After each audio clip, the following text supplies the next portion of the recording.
Hello and welcome back to my channel. My name is Ludwig and you're watching Ludwig Reads. Today I wanted to make a fall Halloween thriller horror type of video, and I wanted to find a thriller or a horror book and make a reading vlog. So I want to take you with me as I find a book and as I read a book, and then of course talk about my thoughts and my rating. So my idea was to go on Goodreads and look at the winners from the past 5 years or so, and then write them down and go to my local library to see which ones are available. After looking at either the number 1 or the number 2, because I have read some of the books on the list as well on Goodreads, I have found The Maid, The Paris Apartment, Mexican Gothic, and I Let You Go. One of these books I'm gonna try to find at my library, and then as soon as I have it, I'm gonna start reading and come back to you with my thoughts, basically. So hopefully I will be able to find a good thriller read, because I'm very much in the mood when I look out the window and it's raining and it's starting to get cold outside. I want to find something of a thriller or a horror book to read. So yeah, I will go to the library and see if I can find any of these books, and I think immediately get into the reading of it.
Okay, I am now, as you can see, in the car, and I realized that the lighting is so good here, so I might as well make an update.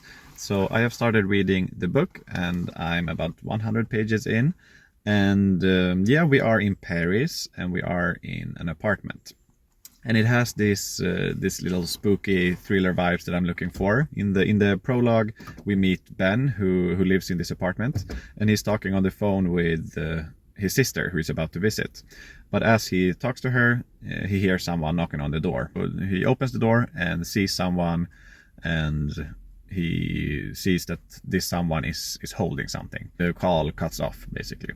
So then in the first chapter after the prologue, we meet Jess, who is his sister, who is about to visit him later in that evening. But he's gone. So that's where we are. Jess is arriving to this Paris apartment and finding that Ben is gone, and she tries to walk around to the neighboring apartments to meet who is staying there. So she meets the socialite, the nice guy, the alcoholic, etc. So someone staying on the first floor, second floor, fifth floor, etc. And all of them are sketchy. All of them are hiding something and don't really want to tell her what they know. Okay, I didn't manage to finish the clip in the car, but quickly about the people living in the building. We have on the 5th floor, the penthouse, we have Sophie, and she is very rude, very cold, and obviously suspicious from the beginning. She lets us know that she has secrets, and she did not like that Ben lived there, and she does not like Jess being around now looking for him. Then we have Mimi, who's a youngster, and she used like 18, 19, and she used to fancy Ben and draw pictures of him.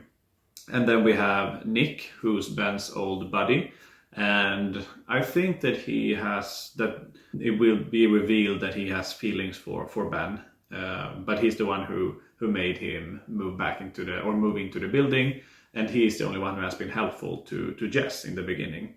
But also I think he's suspicious. Also because he's being nice now, I don't think that means anything. I feel like he's still gonna be a suspect.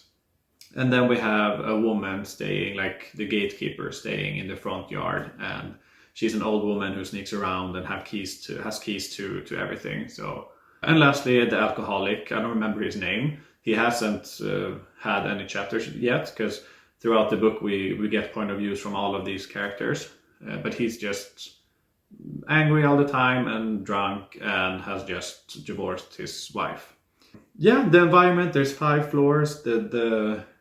The apartments are, you know, making sounds, some creaking noises, and the doors are old, and they describe it as like a gothic environment. Yeah, it's a great atmosphere for this Halloween read, and that's the part I like the most, I think, because for me it's a Halloween read, right? So yeah, that's it for now, I think, and the next update will be when I've read like 2/3 of the book.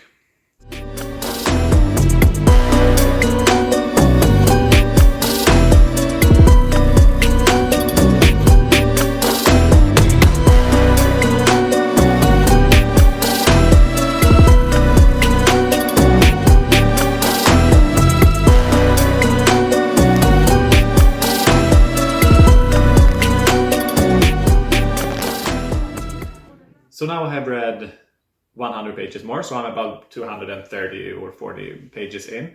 And I have to say that not much has happened since my last update, because it's kind of the same plot, I would say, throughout the book. So it's Jess snooping around for 20 pages, and she finds these notes and these photographs and postcards in different corners of the apartment and the building. So it could be, you know, she's opening a book and then something falls out of the book, and then she's looking behind the bookshelf and she finds something there, you know.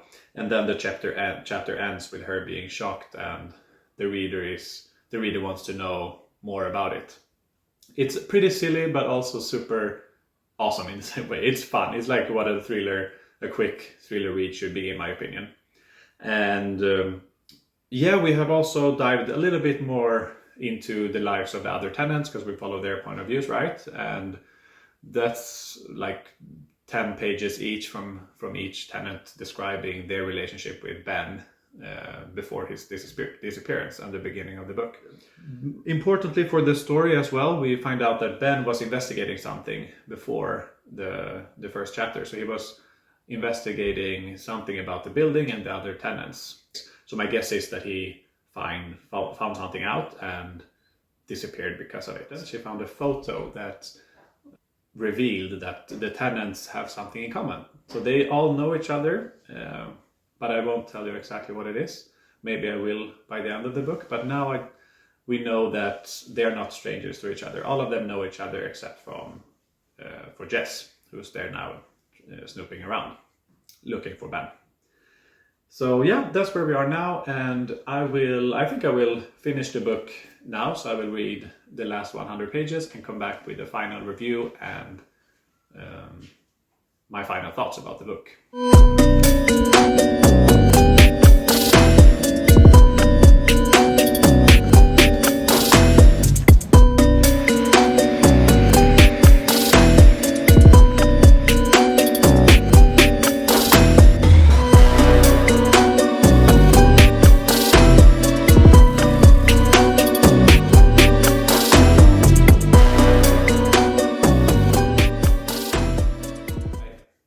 Now I have finished the book, and I have to say that the ending was quite underwhelming in my opinion, because the secrets that were revealed weren't so interesting and I feel like I've read this before or watched this in a TV series or a movie before. And the atmosphere that I liked, with the house being creepy and having like creaking noises, that didn't really continue in the end, in the latter parts of the book, I would have to say. And then at the end, when they did the reveal, I was at first, are you serious? This is the most boring reveal that it could be.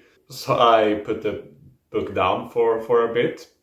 But then, like the next page, it turned out to be a second reveal, like a little small little plot twist that I liked more. It wasn't super interesting, that one either, but it was at least much better than the first reveal. I liked the first half of the book more, I would say, when they introduced the Paris apartment, the building, and the main character walking around searching for clues in the apartment, more than I liked the last 100 pages when she was starting to figuring out things, because they weren't so interesting. I feel like the book built up to become something interesting and suspenseful, but when it was on the top of the plot or whatever, like when she started to figure things out, I feel like it started to fade, unfortunately.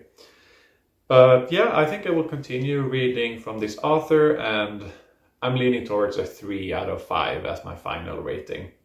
It was still like a solid autumn Halloween book, I would say, and I would still recommend it if you like a solid, quick thriller read, even though I wouldn't expect something super interesting by the end of the book. That was it for this video, and I really hope that you enjoyed coming along with me reading and going out in the fall Halloween atmosphere that I tried to find outside this time. Until next one, please leave a comment what you're reading and let me know what types of videos you want to see next. And until then, bye!